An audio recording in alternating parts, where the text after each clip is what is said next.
네, 감사합니다.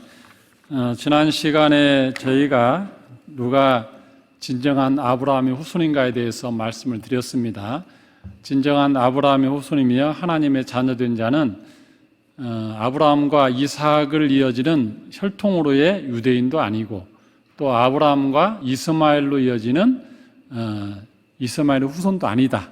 진정한 하나님의 후손, 아브라함의 후손은 누구냐면 아브라함과 예수 그리스도로 이어지는 그리스도인들이 진정한 아브라함의 후손이다. 여기에 대해서 말씀드렸고 하나님의 자녀가 되었을 때의 특권에 대해서도 말씀드렸습니다. 이 땅에서도 하나님의 자녀로 칭함받지만 죽어서도 하나님의 품에, 즉 성경으로 말하면 구약의 표현으로 말하면 아브라함의 품에 들어가는 자들은 우리들이다, 이렇게 말씀을 드렸습니다.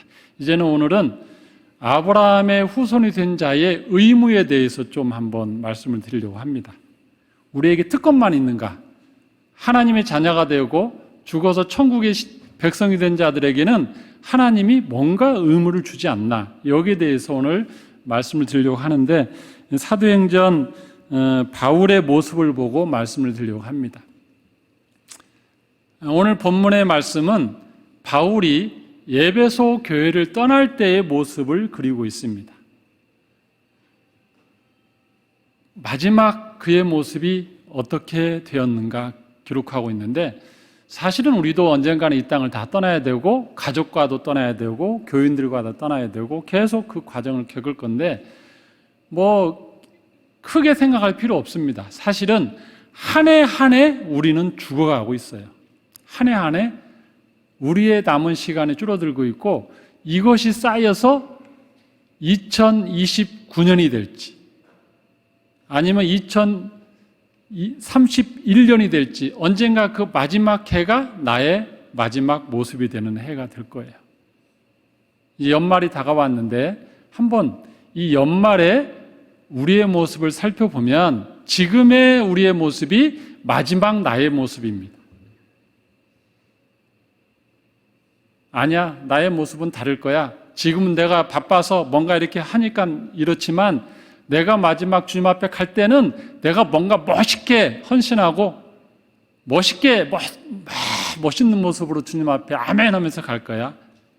아니요, 지금 모습 그대로 가요. 지금 사는 모습 그대로, 다만 시간만 들어갈 뿐이지 그게 우리의 모든 사람들의 모습입니다. 그래서 저는 두 개의 뉴스를 인용하면서 두 모습을 한번 설명을 드리려고 합니다. 존 파이퍼 목사님이 1988년도 그때 설교했던 본문의 인용 구절을 저도 한번 다시 하려고 합니다.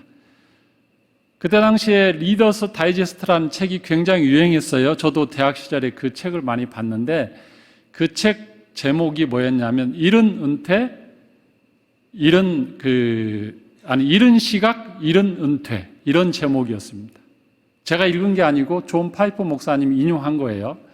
그 내용즉슨 뭐냐면은 밥이라는 59세 된 직장인이 그리고 그의 부인 펜이라는 51세 된 그 부인이 드디어 5년을 당겨서 은퇴를 한 겁니다.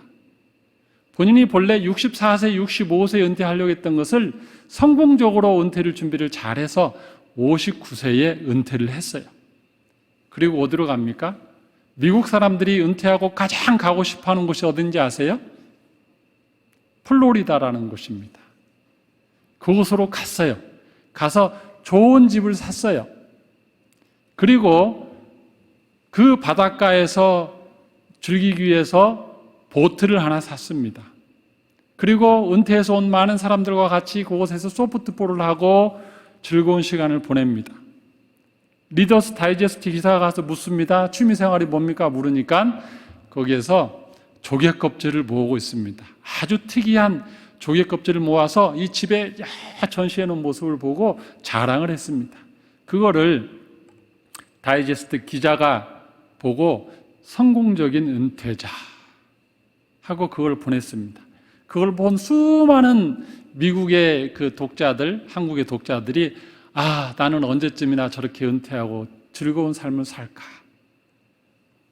바닷가에서 보트 타면서 소프트볼 하면서 수영하면서 조개 껍질 줍고 부부가 해안가를 한적하게 걸어가면서 그 모습을 다 동경했습니다. 근데 그 즈음에 또 하나의 뉴스가 나왔습니다. 그건 뭐냐면 카메룬에서 80세 넘은 두 선교사님이 교통사고로 죽었다는 뉴스였습니다. 이쪽에서는 굉장히 좋은 뉴스였는데 갑자기 바뀌면서 두 선교사님의 교통사고 소식. 80이 넘은 이 두 선교사님이 여자 선교사님들인데 그날도 낡은 차를 운전해서 카메룬의 그 험한 산지를 넘어서 저 마을에 아픈 사람들을 진료하려고 약을 챙겨서 가다가 브레이크 고장으로 그냥 벼랑에서 굴러가지고 그 자리에서 현장에서 죽었다는 소식입니다. 그러면서 그 기자는 또 뭐라 했냐면 이건 비극이다. 비극이다. 어떻게 이런 일이 일어날 수 있는가? 이렇게 또 기록을 했습니다. 자, 여러분, 두 이야기를 들었습니다. 우리가 희망하는 건 뭐죠? 여러분은 어느 길로 가기를 원하십니까? 다 첫 번째죠. 성공적으로 은퇴해서 보트 사고 좋은 집에서 바닷가에서 조개 껍질 줍고 막 그걸 그리는데 존 파이퍼 목사님은 거기서 말합니다. 창조주 하나님 앞에서 여러분의 노후와 마지막이 뭐가 되기를 원하는가? 조개 껍질을 이 땅에 쌓아놓고 이 땅을 떠날 때 그걸 쓰레기를 남겨놓고 가기를 원하는가? 아니면 그 마지막 모습이 사람을 찾아가서 복음을 전하고 사랑하는 그 모습이 마지막 모습이 되기를 원하는가? 여러분, 창조주 하나님 앞에서 여러분의 마지막을 선택하십시오. 그게 그날의 설교의 주제였어요.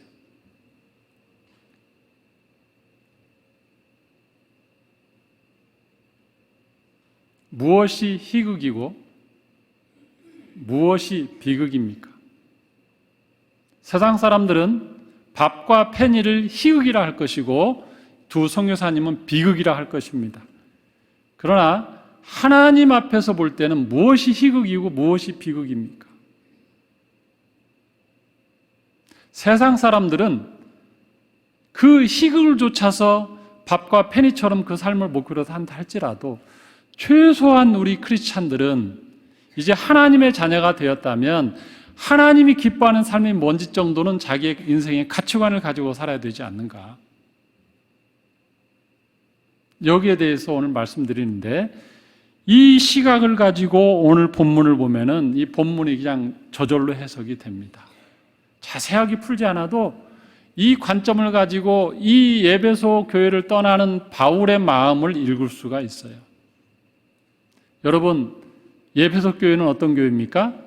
소아시아에 있는 7개 교회 중에 가장 큰 교회예요. 가장 성도가 많은 교회예요. 가장 부흥하는 교회고 소아시아 7교회의 핵심이 되는 교회예요. 바울이 그곳에서 열심히 목회해서 자리를 잡은 교회고 그 에베소라는 곳은 그때 당시에 그 유럽 그 지역에서 아데미 신전이라는 곳이 가장 큰 신전이 있었어요. 제가 언젠가 말씀드렸죠. 인류 문명 사는 큰 도시마다 우상 숭배의 도시였다. 거기에 그 우상들이 있었는데 그 우상 앞에 이 에베소 교회가 자리를 잡고 있었던 겁니다. 그 교회에 어떻게 보면 담임 목사 역할을 이 바울이 한 거예요. 그 내용이 어떻게 보면 31절을 보면 그가 어떻게 됐는지 나옵니다. 31절. 그러므로 여러분이 읽게요. 내가 3년이나 밤낮 쉬지 않고 눈물로 각 사람을 훈계하던 것을 기억하라. 3년 동안 한 사람 한 사람을 붙잡고 목회를 했어요.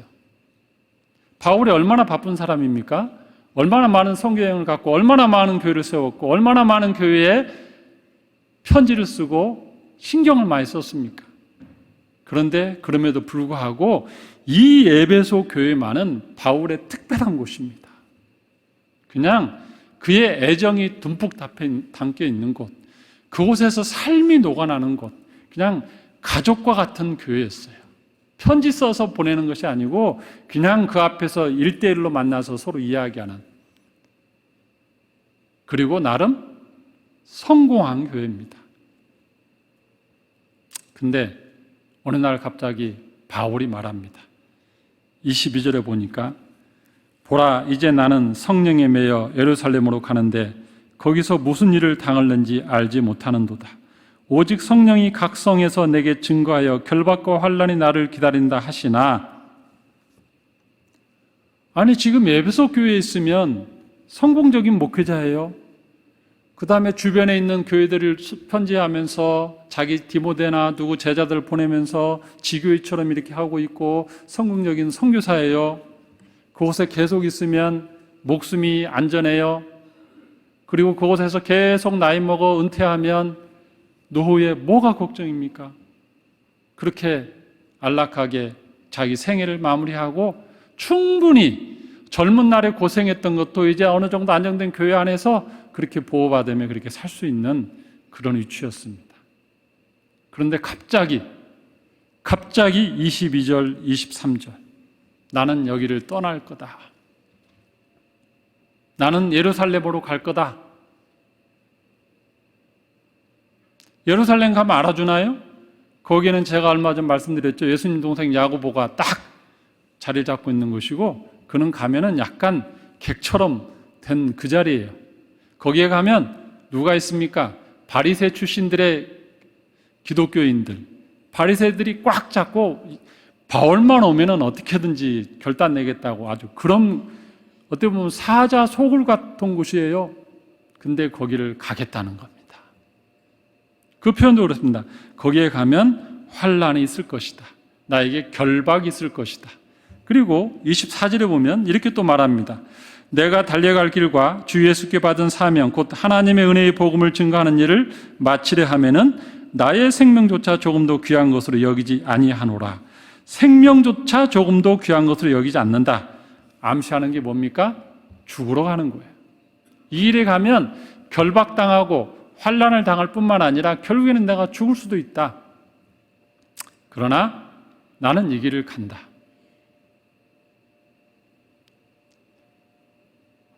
왜 그렇습니까? 앞에 중요한 단어가 있습니다. 아주 중요한 단어. 22절 앞에 보면 보라, 이제 나는 성령에 매여. 그 개인의 의지에 의한 것이 아니라 그 전에 뭐가 있습니까? 성령에 매여서. 하나님의 뜻입니다. 자기를 향한 하나님의 뜻이 성령 하나님의 감동하심으로 자기에게 왔을 때 그도 인생인데 어떻게 갈등이 없었겠습니까?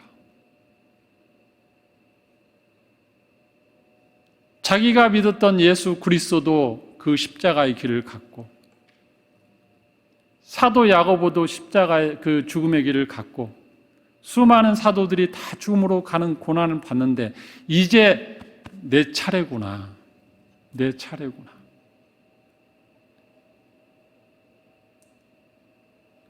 바울은 거기에 대해서 거부하지 않았습니다. 즉시 어떻게 합니까? 에베소 장로들을 청해서 성도들에게 말합니다. 나는 떠날 거다. 환난과 결박이 있고 내가 이 길 끝에는 죽음이 있을지라도 나는 가야 된다. 그러자 36절에 그 에베소 성도들이 어떻게 합니까? 36절, 이 말을 하노 무릎을 꿇고 그 모든 사람들과 함께 기도하니 다 크게 울며 바울의 목을 안고 입을 맞추고 다시 그 얼굴을 보지 못하리라 한 말로 말미암아 더욱 근심하고 배에까지 그를 전송하니라.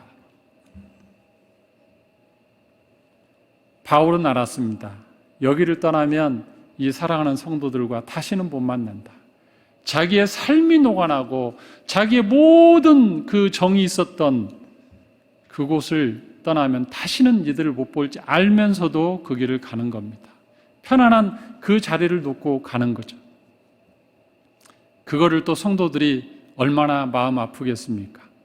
정들었고 바울 사도 많은 사람 없는데 울며 껴안고 그렇게 이별합니다. 여러분 한번 생각해 보십시오. 배에서 바울이 타서 점점 한국에서 멀어지는 그 바울의 모습과 그를 떠나보내는 그 성도들의 그 모습을 한번 떠올려 보십시오. 우리는 신앙생활하면 그냥 교회 안에서 하나님이 주신 은혜만 누리는 것을 신앙생활로 생각할 수 있습니다. 그런데 때로는 하나님이 너는 여기를 떠나야 된다. 더 힘든 일이 있을지라도 너는 배를 타야 된다 할 때 그 배를 타는 그 용기, 그게 우리 크리스찬에게만 있는 의무인 것 같은데 특권입니다. 어떻게 보면 의무 같죠? 그러나 특권입니다. 세상 사람들에게는 하나님이 그렇게 요구하지 않아요.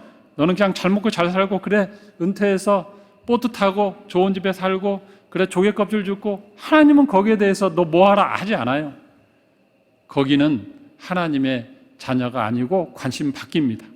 그러나 하나님의 자녀에게는 편안한 노후를 향해서 가고 있는데 갑자기 하나님이 아니 너 좀 다른 거 좀 해야겠는데,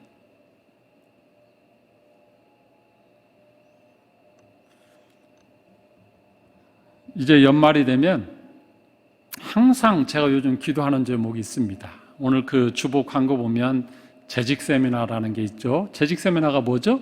재직 세미나를 하면서 내년도 일꾼을 세우고 이제 부서 개편을 하고 목자를 뽑고 위원장을 뽑고 부서장하고 봉사자를 배치하고 이제 다 그런 일을 이제 해야 됩니다. 이때 되면 담임 목회자는 제일 머리가 아파요. 왜?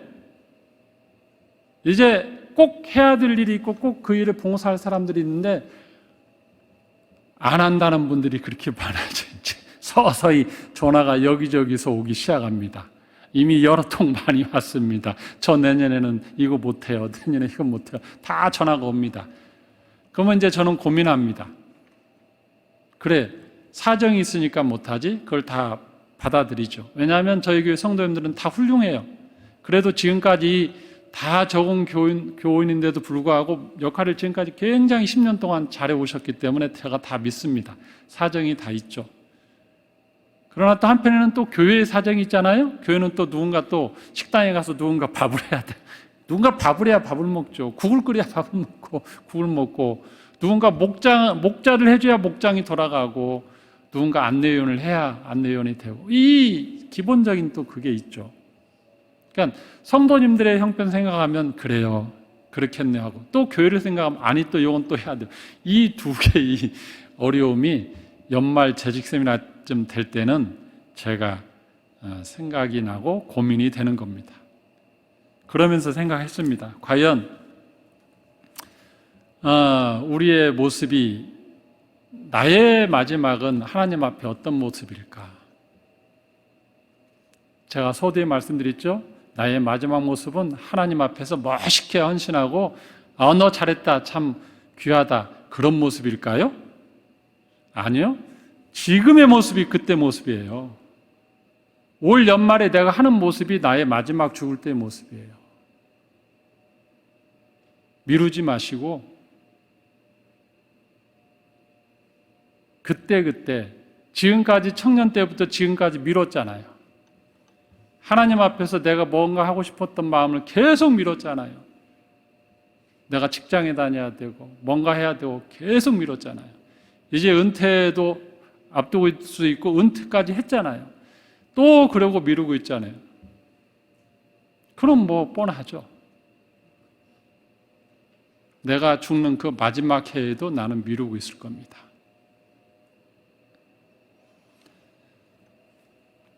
헌신하는 분은 지금 내가 헌신하는 모습 그대로 마지막에 헌신하는 모습으로 주님 앞에 마지막 모습일 겁니다. 지금 헌신하지 않는 모습이 나의 마지막 모습일 겁니다. 여러분 선택하십시오. 한 해 한 해 선택하면 그게 내 인생이 되고 내 마지막이 되는 겁니다. 이런 구절이 있더라고요. 제가 책 읽다 보니까 나왔는데 이 표현이 참 너무 멋있어서 제가 한번 인용해 보겠습니다. 성경은 아닌데 이렇게 하더라고요. 죽음을 찾지 마라. 죽음이 당신을 찾아올 것이다. 다만 죽음을 완성으로 만드는 길을 찾아라. 다시요. 죽음을 찾지 마라. 죽음이 당신을 찾아올 것이다. 다만 나의 죽음을 완성으로 만드는 그 길을 찾아라. 스웨덴 다그 함마르셀드. 나의 죽음이 나의 완성이어야 됩니다. 미루다가 어느 날 갑자기 닥치는 그 죽음이 아니고,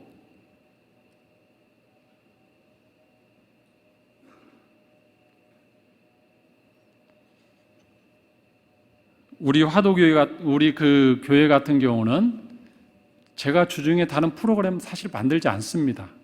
제가 왜 그랬냐면, 담임 목회하고 하면서 제가 하나님 앞에 계속 기도한 것 중에, 하나님, 저는 교회 안에 프로그램 많이 만들지 않겠습니다. 교회에 3일 이상 나오지 않게 하겠습니다. 왜 그런지 아세요? 세상에서 빛이 되고 소금이 되는 게 크리스찬이지, 교회 안에서 우리끼리 모여갖고 우리끼리 행사하는 게 물론 그것도 중요한데, 이제는 어느 정도 처음에는 그래야 되지만 교회가 성숙하면 세상 속에 나가서 각자가 다 그 빛을 발하고 향기를 발하고 소금 역할을 해야 되지, 계속 교회 안에서 빛 비치면 눈이 너무 부시잖아요. 교회 안에서 계속 소금은 여기가 염전이 되잖아요. 밖으로 나가서 소금을 뿌리고 밖에서 비춰야지. 그러니까 주일 예배, 주중 기도회, 목장 모임, 이렇게 그 기본적인 거 외에는 제가 행사를 전혀 안 만들잖아요. 세상에서 사람 만나고 사람과 부대끼면서 크리스찬의 그 멋진 삶의 모습, 베푸는 모습, 희생하는 모습, 우리를 보고 저 사람이 믿는 기독교가 뭐야 할 만큼의 그 삶을 좀 밖에서 살았으면 해서 제가 행사도 안 하고 다 그렇습니다. 근데 10년이 지나는 지금 가만히 생각하니까 밖에서도 잘하겠죠. 밖에서 잘하시겠지. 잘하시는데 안에서도 안 하고 밖에서 이런 구도가 돼버린 것 같아서 좀 이게 어떻게 해야 되지? 제가 사실은 특별하게 헌금 강조하는 사람도 아니고 뭐 봉사하라고 막 다그치는 스타일도 아니고, 자율성에 의한, 저희는 저희 가정도 다 자율입니다. 다 자율이에요. 저 부모님에게 그렇게 배웠어요. 자율과 자유로 배웠기 때문에 강요하는 게 저 스스로도 잘 안 돼요. 그래서 기본적인 것을 하고 가는데 어떤 때는 일할 분이 너무 없어요. 연세들이 많으시잖아. 우리 성도님들이 많고 시골이라 농사짓기 바쁘니까 그럴 수 있는데, 그 화도센터에 운전하실 분이 없어가지고 축구하러 가고 왔다 갔다 2번 왔다 갔다 하는데 아무리 찾아도 없고, 거기에 단 한 명의 우리 성도님들이 봉사하는 분 한두 분 빼고는 없어요. 선교사님들이 그 추위에 어제도 그렇게 노방전도 하고 그 연세 드신 분들이 그 일을 하는데, 노방전에서 사람들이 와도 그 안에서 웰컴해주고 차 하나 끓여줄 분들이 없어요. 그래서 우리는 그냥 교회 안에 있는 그 기본적인 것만 내가 헌신해도 하나님 앞에 우리의 모습일 텐데, 다들 어디서 뭘 하시는지, 그렇게 사는 모습이 우리의 마지막 모습일지, 하나님 앞에 받은 은혜가 얼마나 큰데 그 빛은 언제나 갚을지. 은혜는 누리는데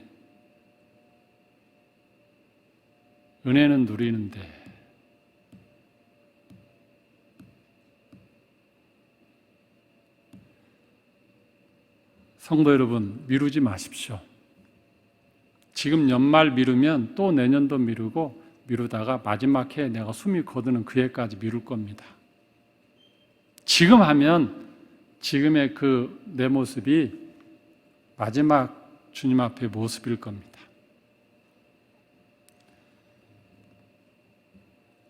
말씀 하나로 마무리하겠습니다.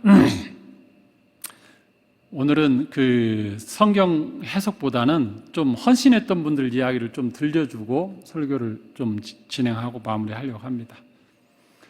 그 다우치 치지코라는 그 분이 계셔요. 목포에서 공생원을 운영했던 그 일본 여자분인데, 이분의 남편은 윤치호라는 분입니다.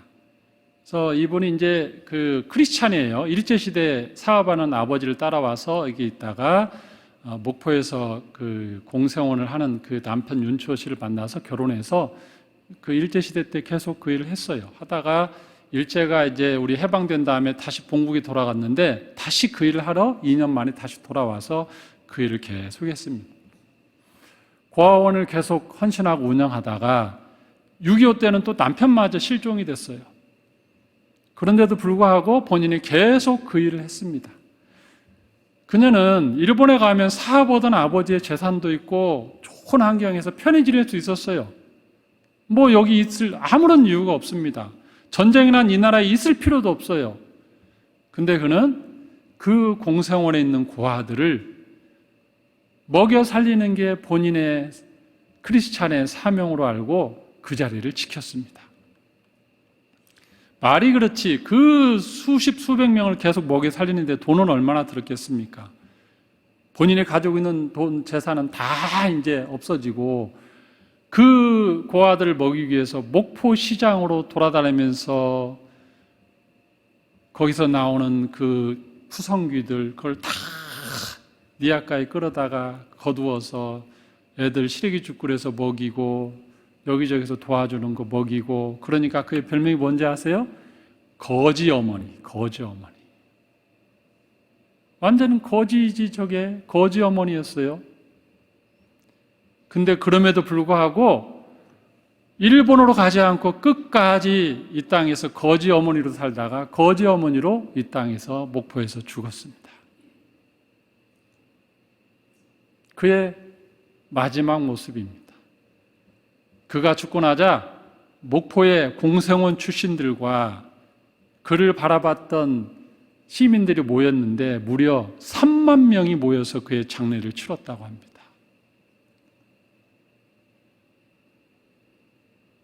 아마 그 당시에 어느 한쪽에서 누군가는 부자로 편안하게 노후를 즐기다가 자기의 재산을 자기 가족과 자기의 그 모든 것을 즐기다가 편안히 눈 감는 누군가도 그 즈음에 목포에서 누군가 죽었을 거예요. 과연 하나님 앞에서 다우치 치즈코 여사처럼 나의 마지막이 그런 모습일까? 아니면 편안하게 노후 잘 지내다가 편안하게 부유한 장례식장에서 내가 그렇게 죽는 모습이 나의 모습일까? 하나님 앞에서 선택하시기 바랍니다. 바울은 예배석 교회에서의 그 성공적인 목회자, 성공적인 선교사, 그곳에 있으면 그의 모든 삶은 보장이 됩니다. 존경받습니다. 인정받습니다. 지도자가 됩니다. 그런데 성령 하나님을 따라서 하나님의 말씀을 따라서 환난과 결박과 죽음의 길로 갑니다. 그게 크리스찬의 삶이에요. 희생하지 않고 어떻게 주님의 제자가 됩니까? 내가 주님 앞에 갔을 때 나는 무엇으로 하나님 앞에 나는 이런 삶을 살고 왔다고 그 희생을 드릴 그 희생이 뭡니까? 우리의 저축은 아까 홍 목사님 말씀하셨듯이 사랑은 가지고 가는데 사랑을 하려면 내가 희생이 없는데 어떻게 사랑이 나가요? 절대 내 희생 없이 사랑은 나가지 않습니다. 신앙의 선배들이 7분의 7을 일주일에 7분의 7을 하나님 앞에서 바쳤다면 최소한 성도라면 주일 7분의 1은 하나님 앞에서 구별해서 봉사하는 마음이 있어야 된다. 옛날 우리의 믿음의 우리 한국의 성도님들도 주일 성수는 했어요. 저도 주일 성수 아주 어마경 교회에서 컸어요. 주일 성수하면서 7분의 1은 하나님 앞에 사는 성도의 삶을 살기를 주님의 이름으로 축원합니다. 기도하겠습니다. 하나님, 오늘 바울의 예배소 교회에서의 성도들과의 마지막 작별 모습을 보면서 바울이 안락하고 편안한 노후를 버리고 환난과 결박과 그리고 죽음일지라도 하나님이 기뻐하시는 길이라면 그 길을 향하여 갔던 것처럼 하나님 아버지, 이 땅에서의 우리의 삶의 마지막이 하나님 기뻐하시는 삶 되게 하여 주시옵소서. 세상이 추구하는 행복과 하나님이 원하는 그 삶은 다른 것을 깨닫게 하여 주시고 세상의 가치관 속에 살지 않게 하여 주시고 주 예수 그리스도 그 십자가의 길, 그 좁은 길, 희생의 길을 따라가는 저희들 되게 하여 주시옵소서. 미루지 않게 하여 주시고 한 해 한 해를 나의 마지막처럼 살아가는 저희들 되게 하여 주시옵소서. 감사드리며 예수님의 이름으로 기도하옵나이다. 아멘.